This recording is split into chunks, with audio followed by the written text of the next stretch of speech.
10 akhir bulan Ramadan.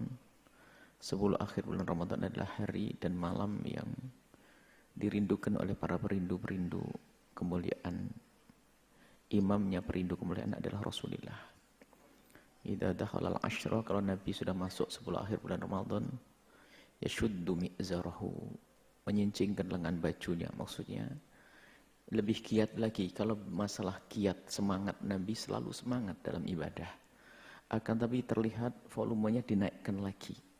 Lebih lagi di saat masuki 10 akhir bulan Ramadan. Dan ternyata bukan sekedar beliau bangun sendiri, akan tapi wayugidu ahlahu, dan membangunkan keluarganya untuk bisa bersama-sama menghidupkan malam 10 akhir bulan Ramadan. Dalam hadis sahih, man qama ramadhana imanan wa ihtisaban ghufira lahu ma taqaddama min dzambih. Yang bisa menghidupkan malam Ramadan akan diampuni dosanya. Itu malam Ramadan secara umum. Man qama ramadhana imanan wa ihtisaban ghufira lahu ma taqaddama, akan diampuni dosanya yang lalu. Lebih-lebih di 10 akhir Ramadan yang Nabi giat, tentu ada sesuatu yang lebih. Baik kita diberitahu atau tidak diberitahu, Nabi adalah contoh kita. Orang yang pahalanya sudah orang yang paling kaya pahala pun ternyata semangat. Tentu ada apa-apa di balik itu semuanya.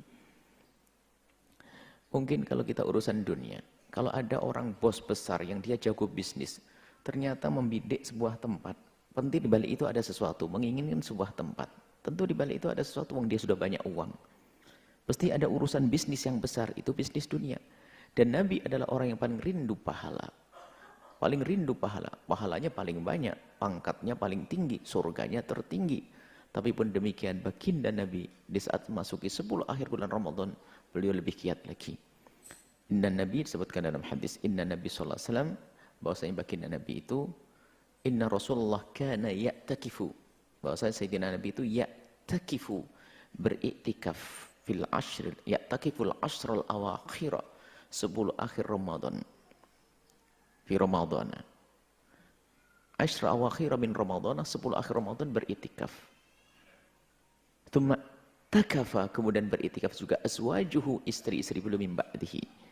Bisa diambil dari hadis ini bahwasanya Nabi sendiri memberi contoh iktikaf di 10 akhir bulan Ramadan. Dan tidak sampai di sini, contoh itu pun juga dihadirkan oleh keluarga Nabi. Istri beliau pun juga iktikaf. Maka para wanita pun juga diperkenankan iktikaf. Akan tapi yang harus kita perhatikan adalah kehormatan seorang wanita, apakah tempat tersebut layak atau tidak layak. Jika masjidnya sempit, terlalu banyak laki-laki, maka lebih baik wanita untuk membangun malam di rumahnya masing-masing.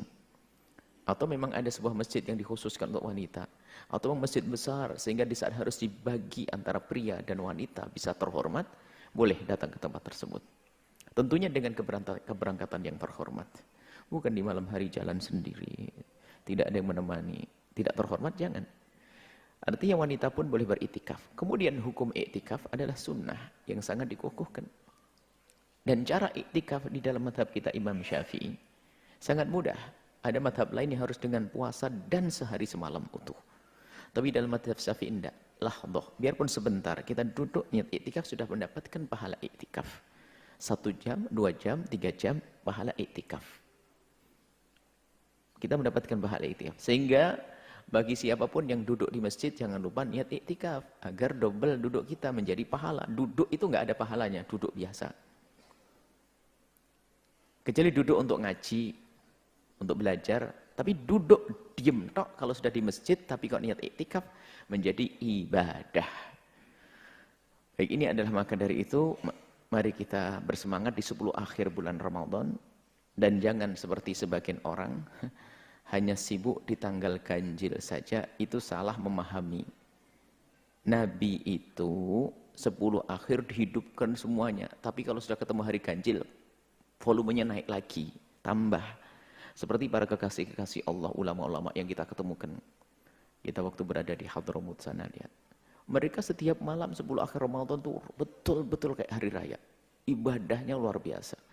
Cuman kalau sudah masuk tanggal ganjil itu biasanya ada plusnya. Bukan kita selain hari ganjil tidur, baru kalau tanggal 21 rame. Kalau tanggal 22 enggak, bukan begitu. Nah, sebab dalam teksnya Nabi fi asr 10 akhir. Bukan kita pilih nanti aja 23-an, nanti 21-an, bukan begitu. Akan tapi 10 yang disebut oleh Nabi, 10 akhir semuanya. Cuman kalau sudah ketemu hari ganjil, Nabi lebih semangat lagi. Maka sebagian masjid yang biasa dengan mengambil satu saja, itu susah diramaikan. Coba perhatikan. Kalau sebuah masjid yang biasa menghidupkan hanya tanggal 21 saja, misalnya Masjid Umar ini, Masjid Al-Bahjah. Kalau kita tradisikan tanggal 21 saja misalnya, setelah para jamaah kumpul tanggal 21, tanggal 23, 22 diajak, oh saya sudah kemarin, begitu. Yang biasanya tanggal 27 diajak kumpul tanggal 21 bilang, aku punya masjid tanggal 27 nanti aja. Padahal bukan begitu. Setiap malam berlomba-lomba. Kadang salah memaknai apa yang dilakukan para ulama. Misalnya di Hadramut kita menemukan tradisi yang luar biasa. Memang ada khatam Quran itu tanggal ganjil 21 di ini, 23 di mana, misalnya di Masjid Muhdhar, di masjid ini. Itu gebiarnya, puncaknya. Bukan berarti di hari yang lainnya sepi, nggak ada orang iktikaf di situ. Iktikaf tetap ada, full rame. Cuman kalau sudah pas hari ganjilnya, orang banyak berbondong-bondong dari masjid-masjid kecil datang ke tempat tersebut, sehingga tampak lebih ramai lagi. Jadi bukan berarti selain hari itu adalah diem, nggak ada iktikaf, nggak. Ini. Maka ayo kita budayakan, masih ada sisa waktu. Semalam kita malam 21, nanti malam 22. Maka kami himbau para tokoh dan sebagainya untuk membuat program. Ibu-ibu ya, yang haid, kebetulan ada yang haid. Bikin masakan yang enak, siapkan di situ, langsung kayak jaga kayak warung gitu, jualan, biar yang itikaf nanti sahurnya ngambil ke saya, gitu saja, keluar. Jadi kemudian nyalakan lampu masjid, jangan gelap-gelap, orang mau itikaf melihat masjid, mati gelap, takut nggak jadi. Beri contoh, jadi masjid itu hidup, agar orang bisa beritikaf di situ. Jangan nunggu hari tanggal 20. Nabi menyebutkan 10 akhir itu ya 10. Kalau orang tahu hitungan 1, 2, 3, 2 juga masuk dalam 10. Bukan tanggal 21 saja. Bukan tanggal 23 saja. Memang berbicara tentang Lailatul Qadar, iya di hari ganjil arja, lebih diharap di hari ganjil. Tapi bisa saja di hari genap. Bisa saja di hari genap, bisa. Bukan harus di hari ganjil. Itu kan pengalaman Pak Ibnu Abbas, Sayyidina Abdullah bin Abbas, pengalaman Imam Syafi'i mengatakan tanggal 21, pengalaman. Sayyidina Abdullah bin Abbas tanggal 27, itu kan pengalaman pribadi bahwa di hari itu dia menemukan sesuatu. Baru disampaikan ke yang lainnya. Bukan berarti pasti di hari itu. Lalu kita pastikan Lailatul Qadaran, yuk besok Lailatul Qadaran. Wah. Kayak sudah pasti betul. Lailatul Qadar itu disembunyikan oleh Allah. Lailatul Qadar disembunyikan oleh Allah demi kebaikan kita semuanya. Sengaja disembunyikan biar kebaikan ini untuk kebaikan kita. Kalau seandainya Lailatul Qadar dikasih tahu sama Allah bahwasanya tanggal 21 tadi malam Lailatul Qadar, bingung Anda naik angkot nggak bisa, supir angkot pun berhenti masuk ke sana. Anda tidak bisa beli apapun, semuanya pergi ke masjid. Disembunyikan oleh Allah biar hidup ini jalan lancar semuanya. Yang jualan, yang angkot, yang pergi ini biar disembunyikan oleh Allah untuk kebaikan. Maka selagi disembunyikan ya, ayo kita hadang saja. Bagaimana, hadang setiap malam ya ketemu. Misalnya di Jatah, dia akan lewat selama 30 hari di sini. Kalau kita menghadangnya sehari ya kemungkinan ketemu ya kecil, 1 dibanding 30. Kalau kita menghadangnya 2 hari ya kemungkinannya ya 2 dibanding 30. Tapi kalau setiap malam kita hadang ya ketemu nanti. Setiap malam kita hadang ya ketemu. Karena kita menghadang Lailatul Qadar. Ada apa dengan Lailatul Qadar? Dikatakan khairun min alfi syahr. Lebih daripada 1000 bulan. Kalau kebetulan kita beramal baik, pas tepat di hari itu, lihat. Kita seperti beramal baik 1000 bulan. Selesailah urusan kita. Kemudian Allah akan memberikan kebaikan seorang hamba, akan ada perubahan dalam diri kita. Hati semakin tentram, hidup semakin indah. Semuanya, karena apa? Dia bertemu dengan Lailatul Qadar. Makanya ini dirindukan oleh para kekasih-kekasih Allah. Lailatul Qadar. Kemudian apa yang kita lakukan di malam Lailatul Qadar? Enggak ada beda dengan hari sebelumnya. Memperbanyak ibadah. Membaca Al-Quran khususnya. Kemudian sholat. Berzikir dan seterusnya. Paling tidak begini. Kalau sudah 10 akhir bulan Ramadan ya syuddu mi'zarahu. Kalau Nabi menyincingkan lengan baju itu ya paling tidak kita lebih giat deh. Dan juga kita kurangi segala yang menjadikan pahala-pahala ibadah kita menjadi berkurang. Mungkin harus 10 akhir anggap saja dari Ramadan. Kalau dari Ramadan nggak bisa ya 10 akhir Ramadan deh aku off. offkan televisiku, offkan YouTubeku, offkan off. Berat juga. Terus gimana? Baik, paling tidak kita buat perubahan. Di malam 10 akhir Ramadan ini. Kemudian ada doa khusus memang suatu ketika Siti Aisyah ditanya. Ara'aita in alimtu ay lailatul qadar ma aqulu fiha. Ya Rasulullah, kalau aku ketemu Lailatul Qadar itu doa apa yang sebaiknya aku baca? Nabi mengatakan, "Qul Allahumma innaka 'afuwun tuhibbul 'afwa fa'fu anni." Allahumma, ya Allah, innaka 'afuwun, sungguh engkau Maha Pengampun, tuhibbul 'afwa, senang untuk memberikan pengampunan. Fa'fu anni, ampunilah aku. Maka perbanyaklah di sela-sela kesibukan Anda untuk mendapatkan Lailatul Qadar di bulan Ramadan ini, ya perbanyaklah membaca doa itu, Allahumma innaka 'afuwun tuhibbul 'afwa fa'fu anni. Ini doa. Kemudian juga ini hadis Nabi. Kemudian ada juga hadis yang memang ulama berselisih faham tentang kesahihannya. Yang jelas ditulis oleh Ibnu Hibban dalam kitab Sahihnya.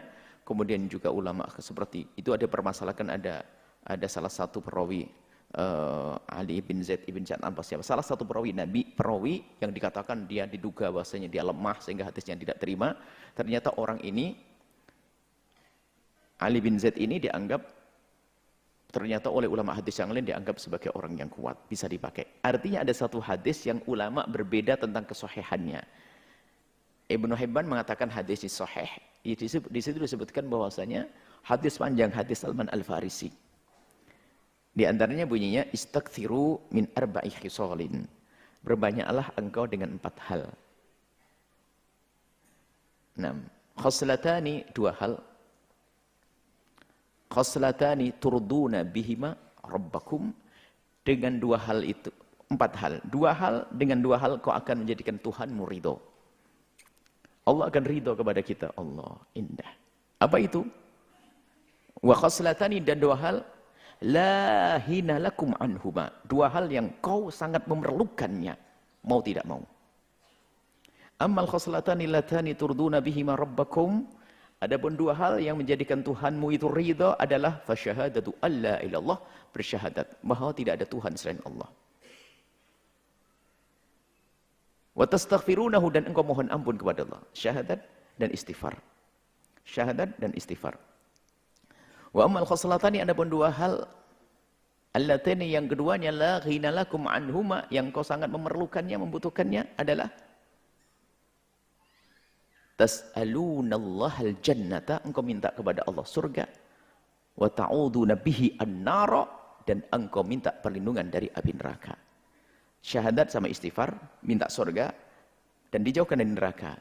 Ini biasanya disimpulkan dalam doa yang para ulama membimbing, asyhadu an la ilaha illallah nastaghfirullah nas'alukal jannata wa na'udzubika minan nar. Asyhadu an la ilaha illallah nastaghfirullah nas'alukal jannata wa na'udzubika minan nar. Asyhadu an la ilaha illallah nastaghfirullah nas'alukal jannata wa na'udzubika minan nar. Allahumma innaka afuwun karim tuhibbul afwa fa'fu anna. Allahumma innaka afuwun karim tuhibbul afwa fa'fu anna. Allahumma innaka afuwun karim tuhibbul afwa fa'fu anna ya karim. Ini yang kita baca itu ada bimbingannya tentunya. Jadi kalau ibu lagi masak ya baca itulah sambil baca asyhadu an la ilaha illallah.